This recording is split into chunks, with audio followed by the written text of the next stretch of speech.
Oke, halo semua. Assalamualaikum warahmatullahi wabarakatuh. Apa kabar semua dimanapun Anda berada? Semoga kita dalam keadaan sehat dan berbahagia. Oke, video kali ini saya akan membahas tentang memahami prinsip kerja sistem rem ABS pada pemeliharaan sasis sepeda motor, khususnya pada kompetensi keahlian teknik dan bisnis sepeda motor tingkat SMK. Untuk video sebelumnya, kita sudah membahas tentang sistem rem pada sepeda motor, yaitu kita mengetahui fungsi, tujuan, dan deskripsi dari sistem rem sepeda motor. Kali ini kita akan membahas cara pengereman dari sepeda motor. Video sebelumnya kita sudah sedikit membahas tentang sistem rem CBS, Combi Brake System ya. Kali ini kita membahas tentang ABS. Apa itu ABS? Kita simak video berikut. Jangan lupa like dan subscribe. Gratis untuk like-nya dan subscribe. Oke. Langsung saja kita masuk. Untuk sistem pengereman, yaitu ada Combi Brake System yang di video sebelumnya sudah pernah kita bahas ya. Setelah itu ada ABS. Nah, kita akan membahas di ABS. Kedua sistem pengereman ini akan dijadikan satu menjadi Combined ABS atau CABS. Kita lihat apa itu ABS. ABS adalah Anti-Lock Brake System. Seperti apa itu ABS? Mari kita simak. Anti-Lock Brake System dirancang untuk mencegah penguncian rem pada saat pengereman mendadak atau pengereman di permukaan yang licin, karena penguncian rem akan menyebabkan slip sepeda motor atau kendaraan dari momentum dan tidak mampu mengontrol arah sepeda motor atau suatu kendaraan. Jadi tujuannya untuk mencegah rem yang mengunci atau ketika rem mendadak itu posisinya pasti rem sangat mengunci. Jadi otomatis kendaraan susah untuk dikendalikan, apalagi di saat pengereman di permukaan yang licin. Jadi sangat sulit sekali untuk mengendalikannya. Jadi fungsi dari ABS adalah untuk mengontrol ya dari penguncian daripada rem yang terkunci, untuk mengontrol arah sepeda motornya seperti itu. Oke, kita simak perlahan-lahan. Di sini ada ilustrasi. Kita baca dulu dari ilustrasi yang ada di kendaraan roda 4 atau mobil. Dalam kasus roda 4, dengan ABS, selama berbelok pengemudi masih bisa mengontrol sudut kemudi. Kita lihat di sini, tanpa ABS ya, dari start awal menuju ke ini kita lihat dari jalan ya, kita ilustrasikan jalan yang garis terputus-putus. Ketika kendaraan tersebut tanpa ABS, dia rem mendadak ya, rem mengejut, otomatis susah dikendalikan ya, kemudinya tidak bisa dikendalikan. Jadi otomatis rem ini, suatu kendaraan ketika dia sudah rem mengunci maka jalan terus. Tapi ketika dia menggunakan ABS maka kemudi masih bisa dikontrol. Jadi saat rem mendadak kemudi ini masih bisa dikontrol dan masih bisa mengikuti alur jalannya. Jadi otomatis mencegah kecelakaan ya, lebih aman. Coba kita lihat yang kendaraan roda 2 atau motor. Dalam kasus roda 2 dengan ABS, pengemudi masih dapat mengendalikan arah untuk menghindari rintangan. Kita lihat yang tanpa ABS ya, yang garis merah ini adalah jalan, posisi dia lurus ya. Ketika dia rem mendadak maka suatu kendaraan itu oleng. Kalau motor pastinya, kalau rem posisi jalan laju kendaraan yang sangat sangat cepat ya, maka ketika dia rem mendadak maka motor itu akan oleng. Ketika dia tidak menggunakan ABS, otomatis dia oleng dan akan terjadi kecelakaan. Tapi dengan menggunakan ABS, dia akan mengunci dan kendaraan sepeda motor akan stabil. Dia akan searah. Karena apa? ABS ini dirancang untuk dapat mengendalikan arah untuk menghindari rintangan pada sepeda motor. Ya, kalau di roda 4 itu untuk memudahkan atau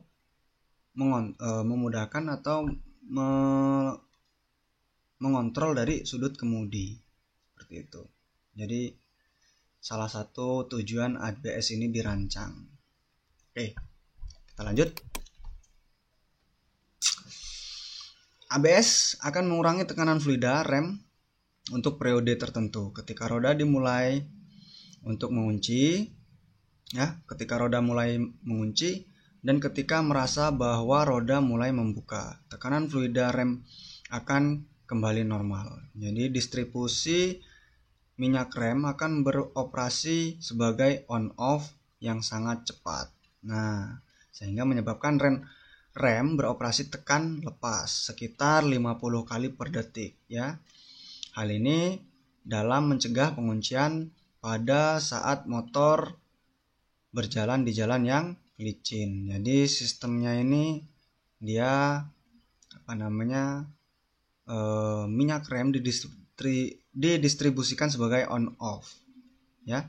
Jadi rem beroperasi tekan lepasnya sekitar 50 kali per detik. Walaupun kita tekan terus handle rem, tapi dia ada jeda untuk pengereman. Jadi sistem ABS-nya seperti itu, prinsip kerjanya seperti itu. Kita lihat dari kontrol unitnya, ya. Kontrol unit itu mendeteksi sensor roda depan dan belakang. Ketika sensor sudah terdeteksi dari kecepatan roda, dia dikirim ke ABS. Dari ABS dia memberikan sinyal ke brake modulatornya. Ini brake modulatornya akan mengatur atau membagi tekanan yang sesuai pada setiap roda. Jadi sedikit prinsip kerja dari ABS. Kita simak. Untuk peran ABS, anti-lock braking system. Jika pengereman pada sepeda motor dilakukan dengan terlalu keras, ya, roda dapat mengunci dan sepeda motor dapat kehilangan keseimbangan. Itu pasti, ya. Saat pengereman mendadak atau pengereman dan kita sangat keras memberikan tekanan, ya, pasti terkunci, ban itu pasti terkunci, dan otomatis keseimbangan itu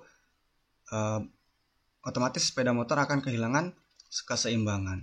Jadi penguncian roda terutama dapat terjadi sewaktu mengendarai di atas jalan licin. Jadi pengereman harus diatur dengan hati-hati. Nah, kalau manual kan kita nggak mungkin.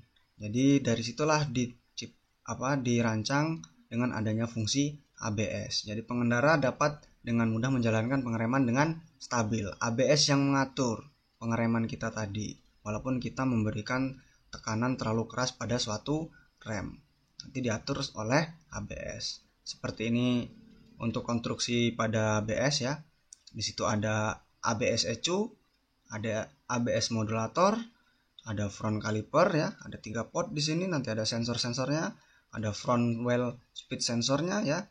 Ada pulser plate-nya, nanti ada delay-nya, ya. Nanti ada PCV, ada real wheel speed sensor dan pulser plate bagian belakang. Ini belakang, ini depan, real caliper dan front caliper. Untuk front caliper itu ada 3 pot, yang real hanya 1 pot, seperti itu. Oke, kita lanjut. Pengaturan tekanan fluida.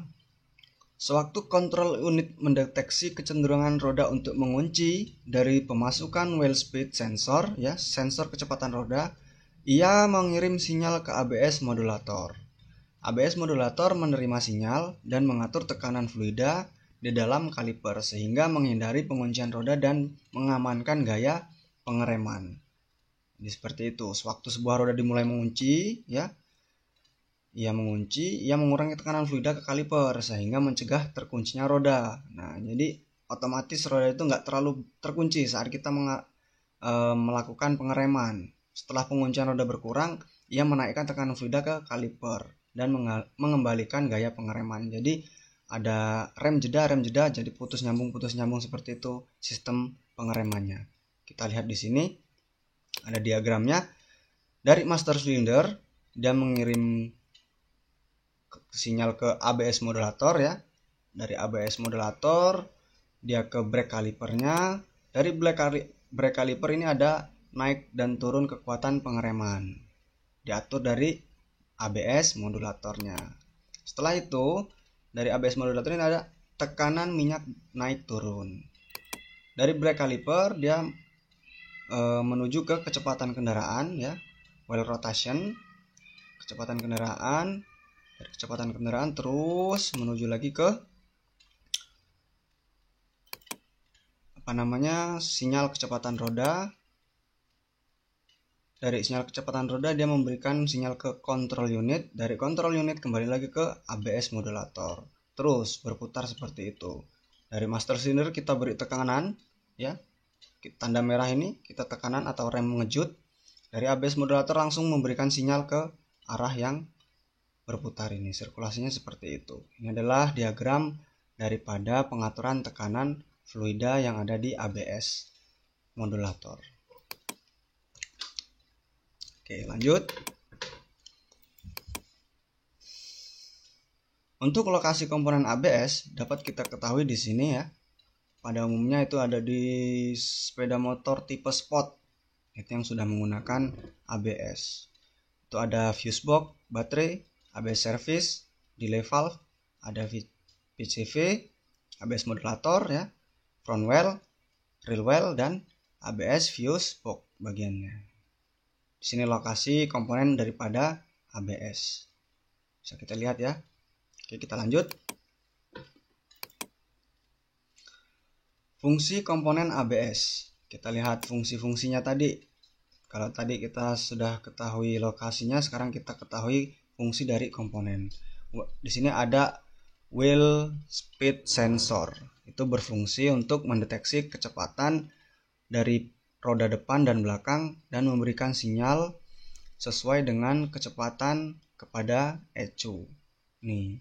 Jadi dia memberikan sinyal kecepatan, mengirim sinyal ke ECU. Terus ada pompa dan motor. Fungsinya untuk menarik fluida dari reservoir untuk memompa ke master cylinder menurut sinyal dari ECU. Jadi walaupun kita memberi tekanan, nanti dari ECU yang memberikan sinyal dan pompa dan motor yang akan mengatur fluidanya. Setelah itu ada reservoir, itu berfungsi untuk tempat penyimpanan sementara minyak rem. Di sini minyak remnya disimpan di reservoir.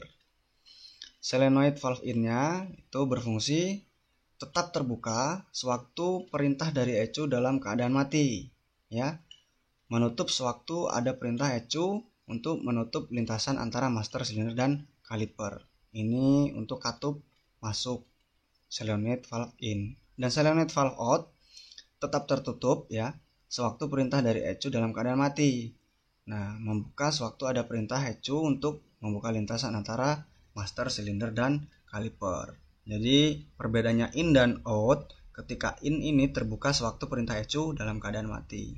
Tapi kalau out tertutup saat perintah dari ECU dalam keadaan mati. Setelah itu ada control unit dari ECU. Itu berfungsi menghitung kecepatan putaran roda-roda dengan menerima sinyal-sinyal dari sensor ya, dan memberikan perintah kepada solenoid valve untuk mengatur sistem. Terus fungsinya diagnosa, yaitu ada lagi fungsinya sebagai aman terhadap kegagalan. Fungsi aman terhadap kegagalan dari ECU-nya ini. Nanti kalau ada kerusakan dia memberikan kode kegagalannya. Setelah itu ada ABS indikator. Itu berfungsi memberikan peringatan kepada pengendara mengenai ketidaknormalan pada ABS dan juga berfungsi melihat kode diagnosa. ABS indikator ini letaknya di panel atau di speedometer. Jadi ketika ada kerusakan atau ada kegagalan, dia memberikan peringatan ke si pengendara. Jadi di sini ya fungsi komponen ABS. Oke. Selanjutnya kita bahas satu-satu komponennya dan fungsinya tadi. Wheel speed sensor dan pulser plate. Sensor kecepatan roda bekerja dengan menggunakan induktif antara magnet permanen dan kumparan magnetik untuk menghasilkan sinyal pulsa untuk ECU ABS. Jadi ECU ABS akan mengamati frekuensi sinyal yang terus meningkat sebagai akibat dari kecepatan roda. Itu sensornya seperti itu. Tata letaknya di mana? Ini untuk bentuk komponen wheel speed sensornya seperti ini, ya, yang ada kursornya bergerak. Setelah itu pulser ringnya di sini, lingkar ini ya. Dia di dalam dari disc brake-nya. Nanti ada magnetic coil-nya ya. Di bagian pulser ringnya ini ya. Ketika dia ada voltase temp, dia mengirim sensor ke di sini. Well speed sensor. Seperti well speed sensor dan pulser LED. Ini gambarnya seperti ini ketika dia terpasang. Ini untuk bagian belakang. Ini bagian belakang. Ini di bagian depan. Di sini lingkaran yang ada kursor. Oke, paham ya? Kita lanjut. ABS modulator. Ini adalah komponen ABS modulator. Kita lihat komponen-komponennya seperti apa dan ada apa saja. Yang pertama itu ada control unit ya. Di sini control unitnya termasuk ECU-nya di sini ya. Semua perintah sensor masuk ke sini dan perintahnya dari sini. Setelah itu ada motor, ini motornya. Di dalam sini ada motor. Dalam motor setelah itu ada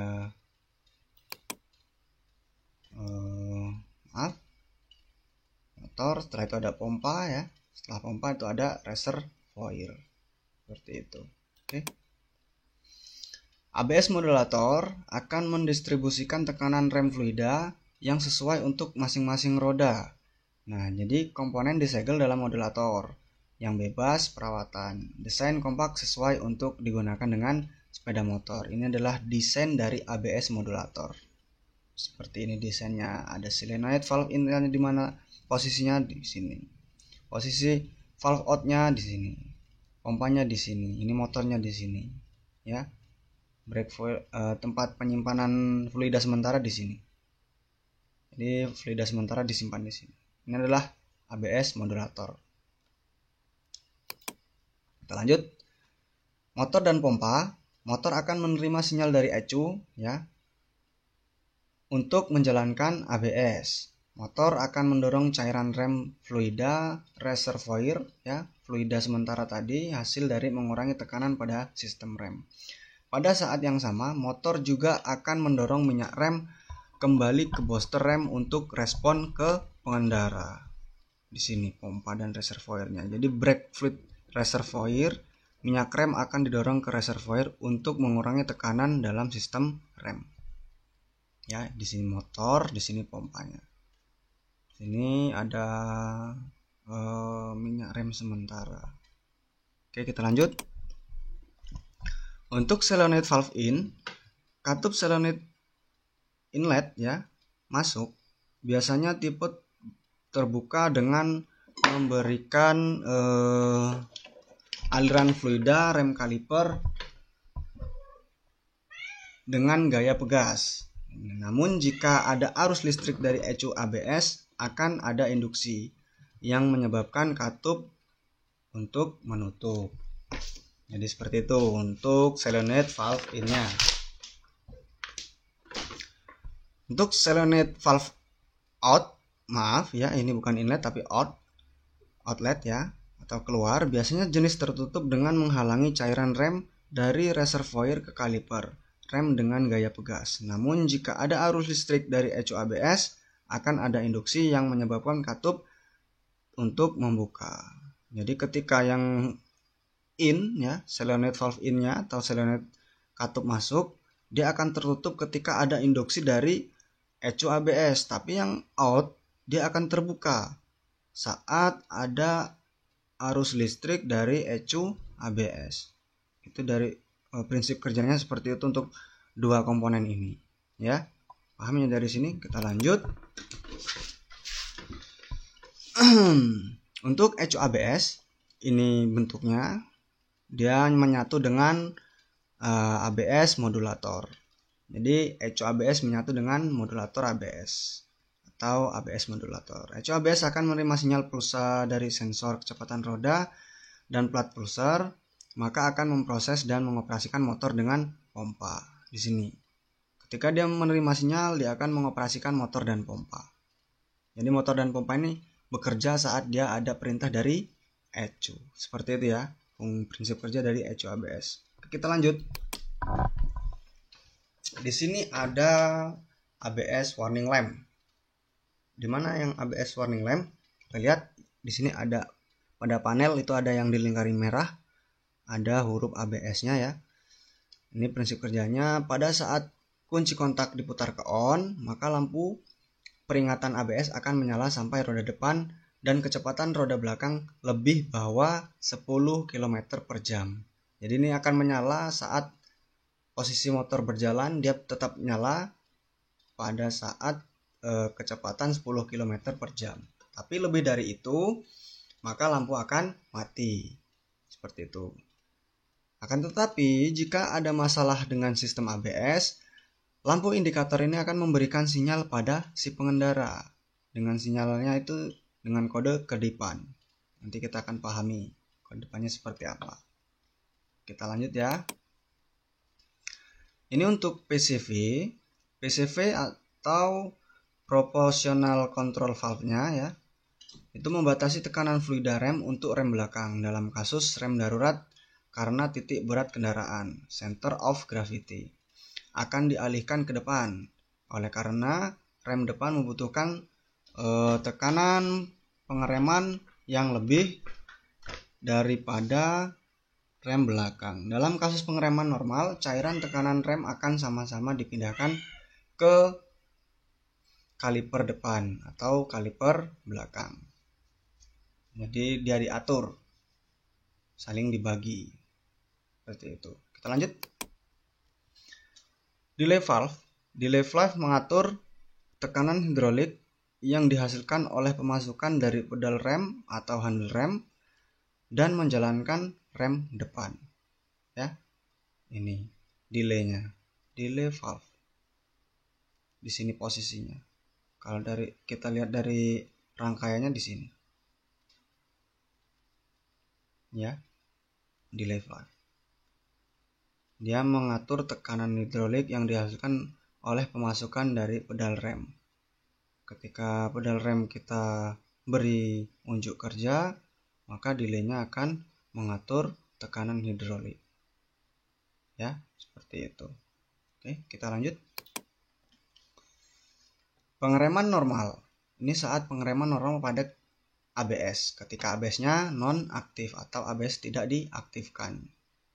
Seperti apa pengereman normal? Sinyal listrik dari kontrol unit dimatikan. Ya, jadi sinyalnya diputus ya. Solenoid valve masuk terbuka dan solenoid valve keluar tertutup ketika pengereman normal nih. Solenoid valve in itu terbuka ya. Innya terbuka dan solenoid valve out-nya tertutup. Ini pengereman normal. Jadi dia tidak ada pada saat ABS-nya tidak difungsikan atau tidak diaktifkan. Jadi bekerja seperti rem-rem pada umumnya. Seperti itu. Ya, ini ada grafiknya, tekanan fluida pada saat kaliper. Saat normal, maka tidak ada tekanan apapun di sini. Dia standar. Dengan waktu yang berjalan, maka tekanan fluidanya standar, naik setelah itu berjalan seperti pada umumnya. Oke, lanjut. Kita lihat sekarang pengereman dengan ABS ketika ABS-nya diaktifkan. Nah, saat ABS diaktifkan, ya, di sini ada proses mode penurunan tekanan.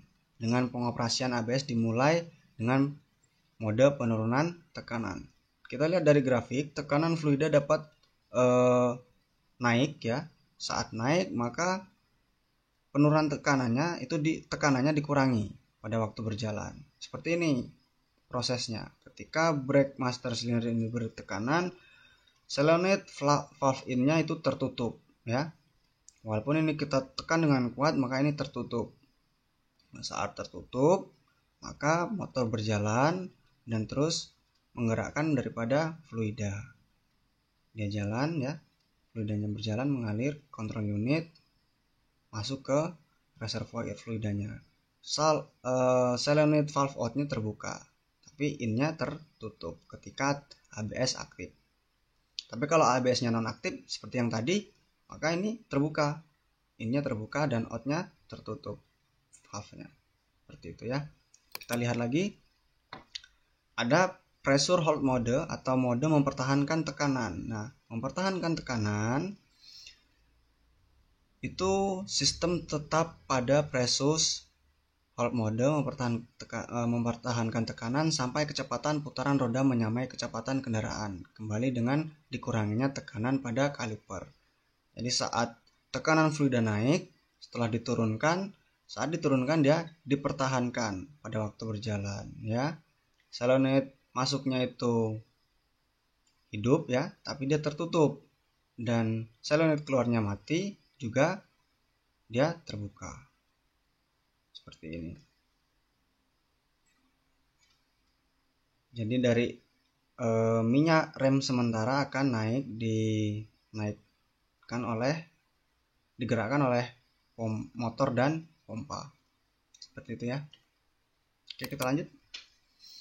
Sekarang ada mode menaikkan tekanan. Setelah kita pertahankan tekanan, maka di sini ada mode dinaikkan tekanannya, di increase ya. Jadi in-nya itu terbuka ya. Valve in-nya terbuka dan out-nya tertutup. Sama-sama posisi mati. Ya. Seperti ini. Oke, kita lanjut. Oke, mungkin cukup sampai sini untuk sistem rem ABS.